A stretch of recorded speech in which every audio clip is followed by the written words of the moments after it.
Baiklah, pada kesempatan ini saya akan mempresentasikan materi mengenai gelombang pantai. Pengertian gelombang.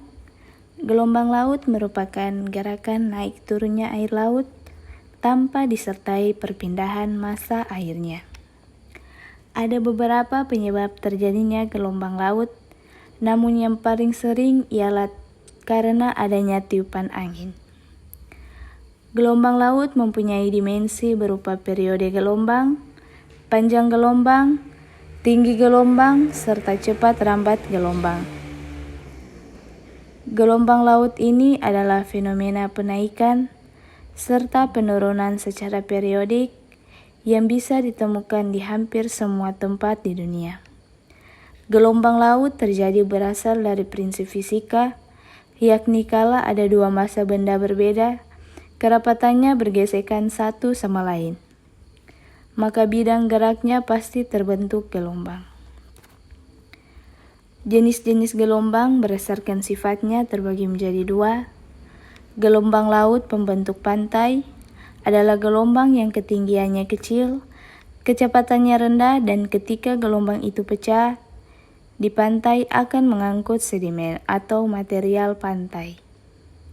Yang kedua, gelombang laut perusak pantai adalah gelombang laut dengan ketinggian dan kecepatan rambat yang besar, dan saat gelombang tersebut menghantam pantai akan ada banyak volume air yang terkumpul serta mengangkut material pantai ke tengah laut. Berdasarkan ukuran dan penyebabnya, terbagi menjadi 4, yaitu gelombang kapiler. Gelombang kapiler ialah gelombang yang biasa kita sebut dengan riak. Gelombang kapiler mempunyai panjang gelombang sekitar 1,7 meter, periode kurang dari 0,2 detik. Dikarenakan tegangan permukaan serta tiupan angin yang tidak terlalu kuat. Yang kedua, gelombang angin. Gelombang angin adalah gelombang dengan panjang gelombang mencapai 130 meter, periode 0, sampai 0,9 detik, serta disebabkan oleh angin kencang. Yang ketiga, gelombang alun.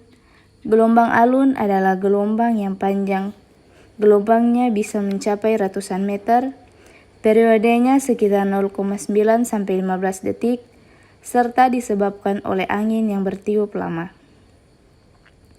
Gelombang pasang surut. Gelombang pasang surut adalah gelombang yang panjang gelombangnya bisa mencapai beberapa kilometer. Periodenya antara 5 sampai 25 jam. Serta disebabkan oleh fluktuasi gaya gravitasi matahari dan bulan. Selanjutnya, pengaruh gelombang. Pada kondisi sesungguhnya di alam, pergerakan orbital di perairan dangkal dekat dengan kawasan pantai dapat dilihat pada gambar animasi di bawah ini. Pada gambar animasi ini, dapatlah kita bayangkan bagaimana energi gelombang mampu mempengaruhi kondisi pantai. Ketinggian dan periode gelombang tergantung kepada panjang fase pembangkitnya. Fase adalah jarak perjalanan tempuh gelombang dari awal pembangkitnya. Fase ini dibatasi oleh bentuk daratan yang mengelilingi laut. Semakin panjang jarak fase-nya, ketinggian gelombangnya akan semakin besar. Angin juga mempunyai pengaruh yang penting pada ketinggian gelombang. Angin yang lebih kuat akan menghasilkan gelombang yang lebih besar. Penyebab gelombang laut. Yang pertama yaitu angin. Angin merupakan aliran udara dalam jumlah yang besar diakibatkan oleh rotasi bumi dan karena adanya perbedaan tekanan udara. Angin bergerak dari tempat bertekanan udara tinggi menuju ke tempat bertekanan udara rendah. Pergerakan angin akan membuat munculnya pergerakan pada air laut, tinggi rendahnya gelombang yang dikarenakan angin tergantung kecepatan serta kekuatan angin yang mengenai permukaan laut tersebut. Yang kedua, gempa bumi. Gempa bumi merupakan getaran yang terjadi di permukaan bumi akibat pelepasan energi dari dalam bumi secara tiba-tiba. Biasanya gempa bumi dikarenakan pergerakan kerak bumi.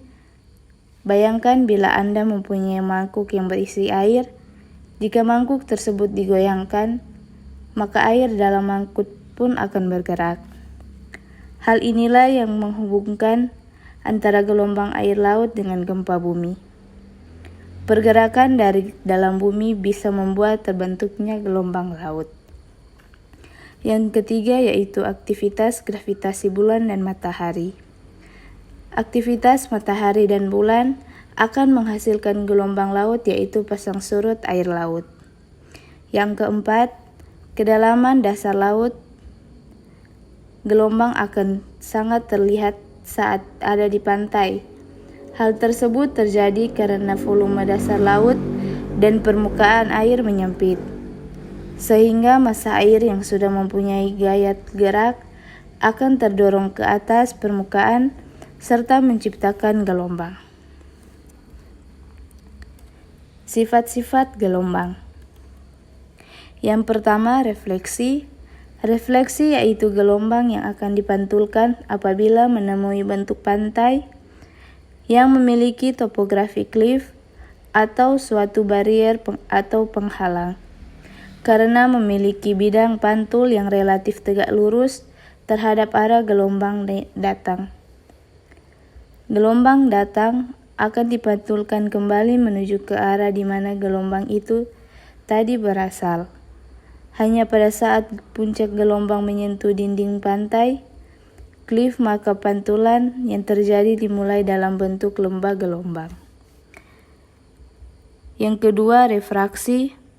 Refraksi yaitu gelombang akan dibelokkan menuju suatu pusat sehingga tampak gelombang yang datang akan menuju pada suatu titik.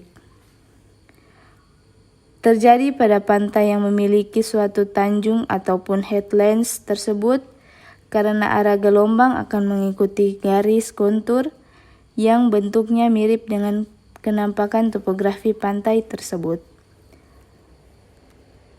Ketiga, difraksi. Difraksi yaitu gelombang akan dibelokkan menuju ke segala arah sehingga tampak gelombang akan menyebar pada seluruh garis pantai. Hal ini biasanya apabila gelombang air memasuki pantai yang memiliki teluk atau massa lautan masuk ke arah daratan, sehingga gelombang akan didistribusikan secara merata dan menyebar ke segala garis pantai. Faktor-faktor pembentuk gelombang. Yang pertama, angin, pasang surut, badai, dan tsunami. Angin adalah bertiup di atas permukaan laut, merupakan pembangkit utama gelombang. Bentuk gelombang yang dihasilkan cenderung tidak menentu dan bergantung pada beberapa sifat gelombang, periode, dan tinggi di mana gelombang dibentuk. Gelombang seperti ini disebut sea. Bentuk gelombang lain disebabkan oleh angin adalah gelombang yang bergerak dengan jarak yang sangat jauh, sehingga semakin jauh meninggalkan daerah pembangkitnya, gelombang ini tidak lagi dipengaruhi oleh angin. Yang kedua, pasang surut. Gelombang pasang surut yang terjadi di suatu perairan yang diamati adalah merupakan penjumlahan dari komponen-komponen pasang yang disebabkan oleh gravitasi bulan, matahari, dan benda-benda angkasa lainnya yang mempunyai periode sendiri. Tipe pasang berbeda-beda dan sangat tergantung dari tempat di mana pasang itu terjadi. Yang ketiga, badai.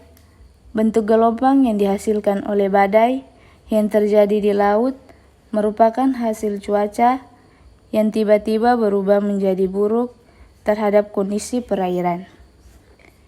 Kecepatan gelombang tinggi dengan puncak gelombang dapat mencapai 7-10 meter. Bentuk gelombang ini dapat menghancurkan pantai dan vegetasinya, maupun wilayah pantai secara keseluruhan. Yang keempat, tsunami. Gelombang tsunami merupakan bentuk gelombang yang dibangkitkan dari dalam laut yang disebabkan oleh adanya aktivitas vulkanis seperti letusan gunung api bawah laut maupun adanya peristiwa patahan atau pergeseran lempengan samudra. Panjang gelombang tipe ini dapat mencapai 160 km dengan kecepatan 600-700 km per jam. Demikianlah materi yang dapat saya presentasikan, lebih dan kurangnya saya mohon maaf.